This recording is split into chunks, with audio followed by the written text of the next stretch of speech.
Next up, music. This week, as part of a special series funded by Brasher Falls doctor Dorothea Susan Bodenhausen's legacy, we introduce you to classical guitarist Douglas Rubio. This talented musician and professor is a solo recitalist and chamber musician. He is also a massive fan of the Beatles and teaches a class on their style of music. Produced by WPBS Director of Production Tracy Duflo, here's more on this eclectic guitarist. I grew up in Southern California, but where people think of it as being sunshine and beach, I grew up in a mountain resort. And so there was a lot more snow than we get in the North Country there. And went to college at the University of California at Irvine, and then grad school for my master's and doctorate at the University of Southern California. The first time I ever saw classical guitar was on television, I think on the Ed Sullivan Show. And there was just something about it that just captivated me. And at the time, my parents were thinking of moving to Spain for a few years so my father could take a job. And they said I could take classical guitar lessons if we moved to Spain. But even before I started taking lessons, it was just a real puzzle. I remember once sitting in my uncle's small bedroom while he was away one day, and he had a guitar he said I could play, and I picked it up, and here was this mystery of strings and notes and things, and I didn't know a thing about it. But I thought, one of these days I'm going to unlock this mystery. And hasn't quite happened totally yet because it's a very complex instrument, but I think I'm well on my way by now. I love teaching.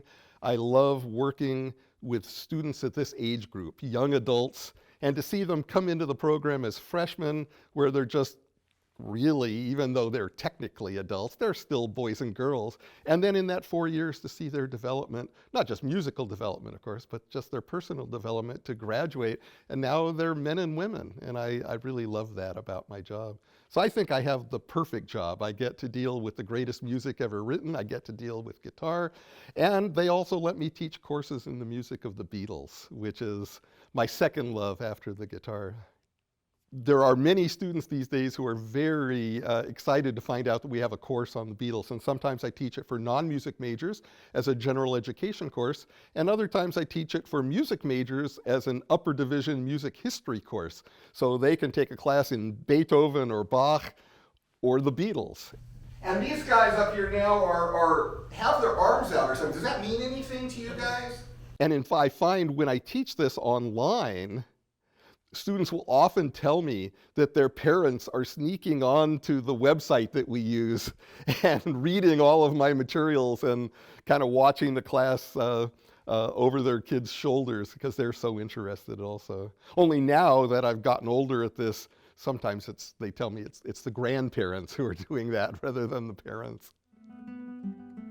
I perform in a number of different ways. A lot of what I do is just solo classical guitar. I suppose people think of classical guitar and they think of it mostly as a solo and accompanied instrument, kind of like a piano soloist or something. But I happen to play a lot of chamber music as well with other instruments. So like last semester, I played a recital of clarinet and guitar music with one of my colleagues here at Crane. And my wife is an outstanding flutist, and so we play a lot of flute and guitar music, and we're known as the Rubio Duo.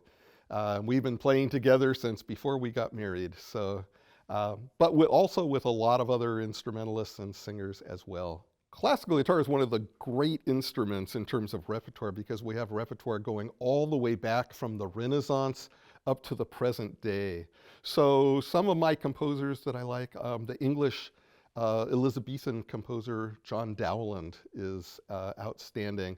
But of course, the biggest of all is Bach. He composed for an instrument called the lute, which is very similar to the guitar. And so of all the real major composers in classical music, he's the one who has composed music that we can legitimately call our own. The piece I'll be playing today is not actually a guitar piece. It's a piano piece by a Spanish composer named Isaac Albéniz. And Albéniz was a huge fan of the Hungarian composer Franz Liszt, and so tried to write in that very European style. But there was another Spanish musicologist who convinced him to try to write music that was more Spanish. And so he switched and started writing very Spanish music, primarily for unaccompanied piano. But if you're going to write Spanish music, you're going to be incorporating the sounds of Spain, which is the sounds of the guitars. So much of his music is very guitar-like. And when we take it from piano and arrange it for the guitar, it sounds very much like it was intended for that instrument.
Thank you.